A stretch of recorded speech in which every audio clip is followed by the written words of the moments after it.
Objectives. At the end of this lesson, the students are expected to first, become familiar with institutional welfare.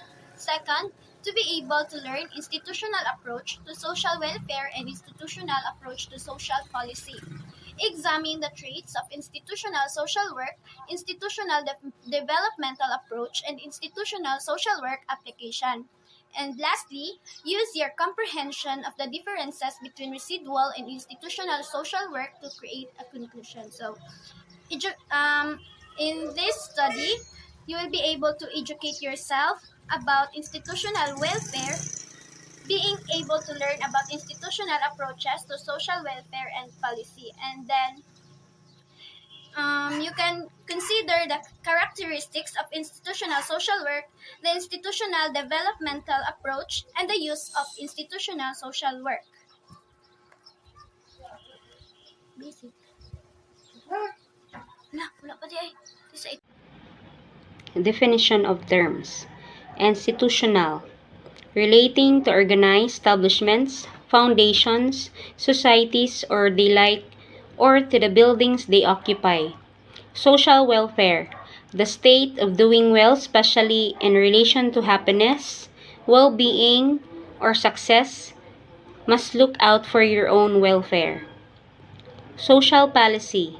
Social policy addresses how states and societies respond to global challenges of social, demographic, and economic change, and of poverty, migration, and globalization. Augment. Make something greater by adding to it. Increase. So in brief introduction of the lesson, institutional welfare refers to social welfare policies and programs that are implemented and administered by government institutions or other public organizations rather than by individuals or private organizations. Institutional welfare programs typically provide benefits and services to individuals and families who are in need, such as healthcare, education, social security, and housing. The goal of institutional welfare is to promote social justice and equity by ensuring that everyone has access to basic necessities and services, regardless of their economic status. Institutional welfare programs are typically funded through taxes and other government revenues and are often designed to help people who are unable to provide for themselves due to illness, disability, or other factors. Scope. Institutional social welfare is designed to prevent problems.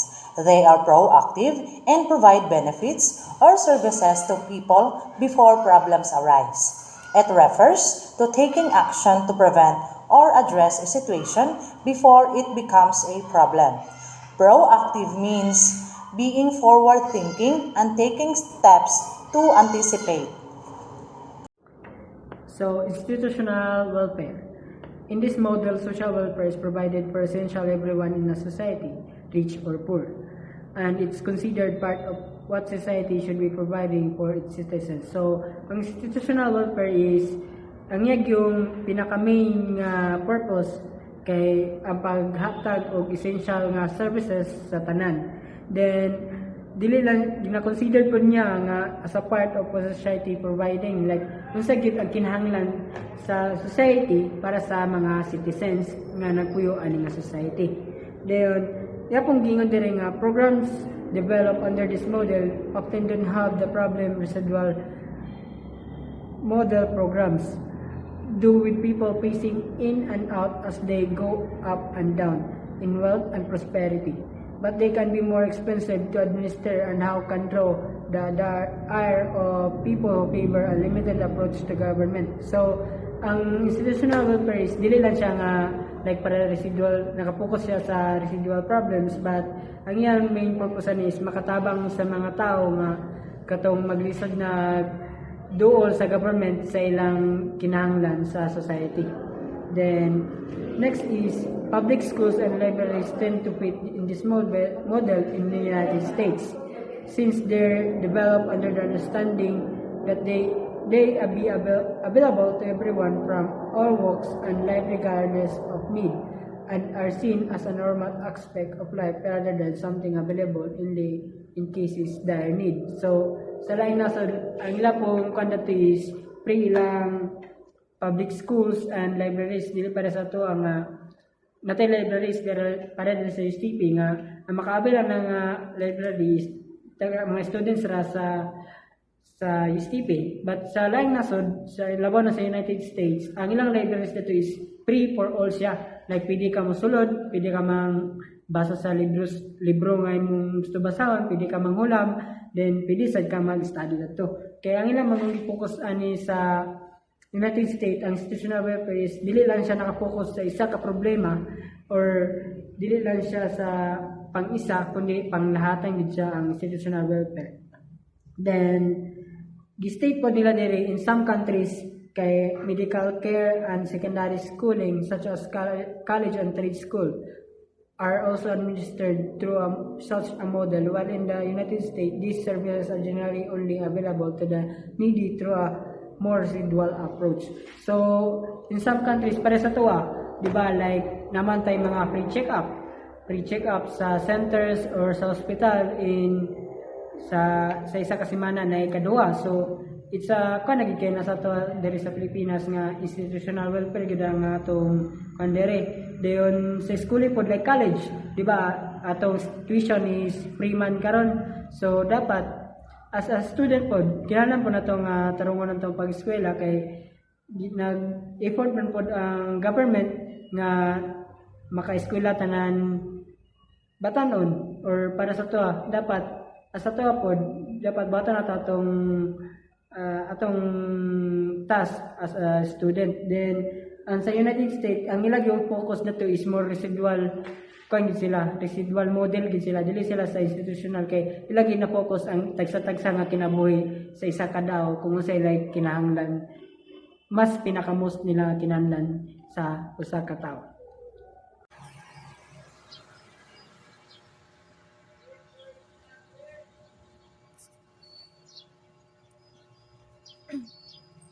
Institutional approach. So, institutional orientation or institutional approach means the totality of theories in the field of comparative politics and in a political science in general, which give importance to institutions in determining political behaviors and outcomes, given that institutions represent an independent change that affects the determination of who are the actors who are allowed to participate in the political arena. It determines the pattern of strategies they produce, influencing the choices and beliefs they hold about the possible and the desirable. So, either institutional orientation or institutional approach, as stated in our PPT, means that he is the general theory in the field of political science. That is, it is important for institutions to determine political behaviors and outcomes, considering that those institutions represent independent changes that can affect the determination of who should be allowed to participate in politics. It also determines those patterns of the strategies they use that influence the choices and beliefs they hold in the events and things that are possible and desirable.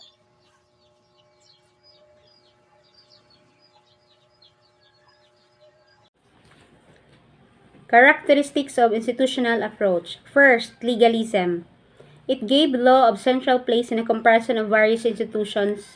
The prominence of law can broadly be attributed to the fact that the law constitutes the basis of political life and affects the behavior of citizens in a significant way.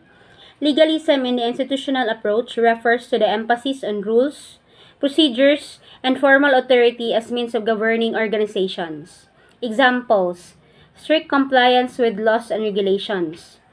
Institutional theories say that organizations are governed by laws and regulations, both official and informal, which set the tone for their behavior. Legalism in this sense means in order to remain stable and legitimate, organization must strictly abide by these laws and rules. Second, structuralism. Structuralism emphasizes the underlying structures and systems that determine the social behavior and institutions. Examples of this: emphasis on formal rules and procedures. As the fundamental basis of organizational behavior, formal norms and procedures are heavily emphasized in the institutional approach. Structuralism would contend that these guidelines and processes are not merely random but rather represents more fundamental systems and structures that influence how institutions function. Fourth, historicism. The contemporary political institutions are undoubtedly embedded in their historical conditions. The institutional approach consisted of historical analysis of the institutions that the researcher is set to understand and analyze. The historical conditions also consider the role of complex relationship between society and politics that offers a rich perspective of the political system. Um, Historicism is an approach to understanding of history that emphasizes the importance of studying the historical context in which events occurred. Example, historical institutionalism. This approach emphasizes the role of historical events, institutions, and cultures in shaping current political and economic systems. Historical institutionalists argue that the institutions are shaped by path-dependent processes in which past decisions and events create a path that influence future decisions.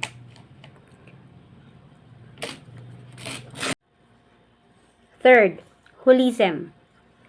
Holism tended to compare whole systems, although to make generalizations as a study to large systems, it equipped with the complex nature of political life and the interplay of various aspects in affecting political behavior.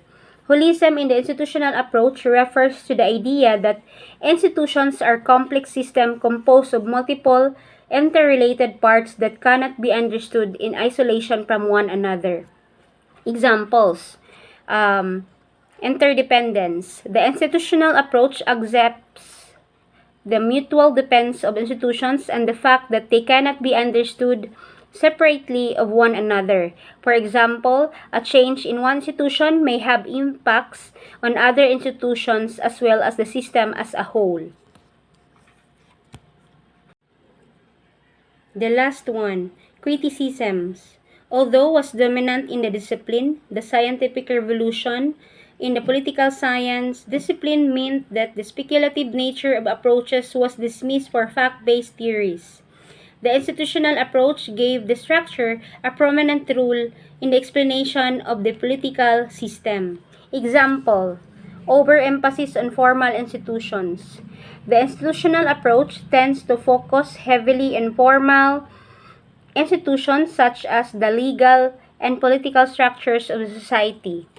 Critics argue that this can lead to a neglect of the important role played by informal institutions, such as cultural norms and values, which can also have a significant impact on political behavior. Institutional approach to social welfare. Institutional social work focuses on giving each person equal opportunity to be supported, whatever their circumstance. Government-funded social services are some of the best examples of this type, as it is offered to everyone without the need for application or justification.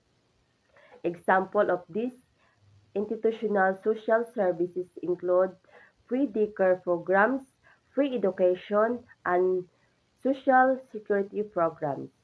These services do not distinguish the need of one individual from another, and it can be availed by anyone who wants it.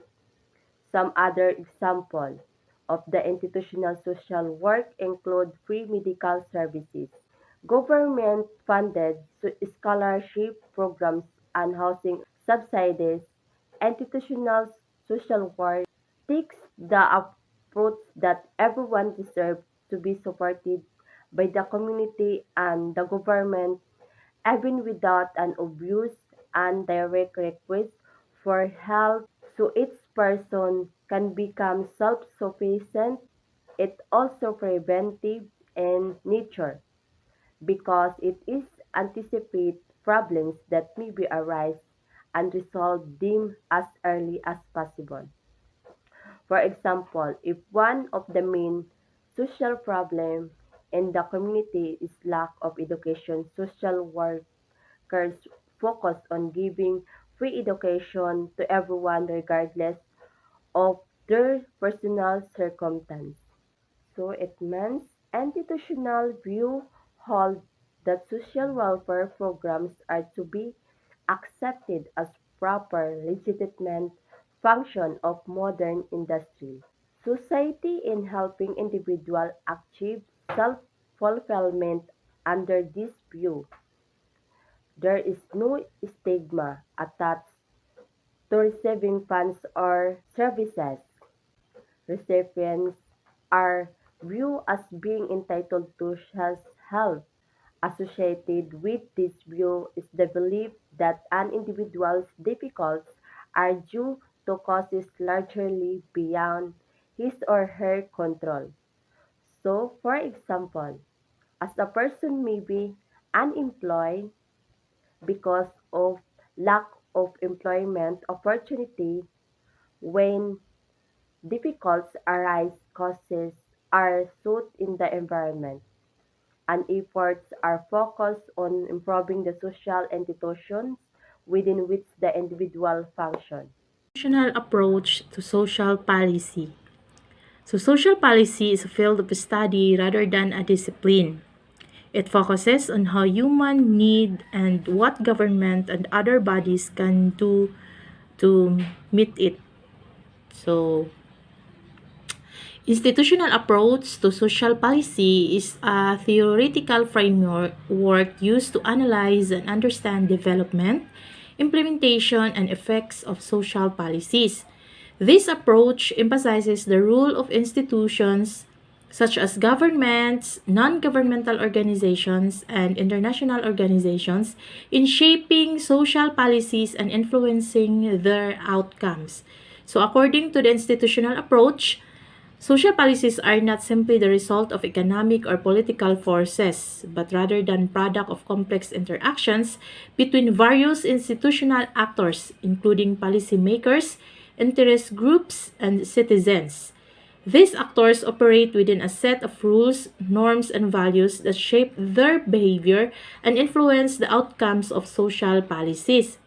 So overall, the institutional approach to social policy provide a useful lens for understanding the complex and dynamic nature of social policies and the institutions that shape them. Institutional social work applications.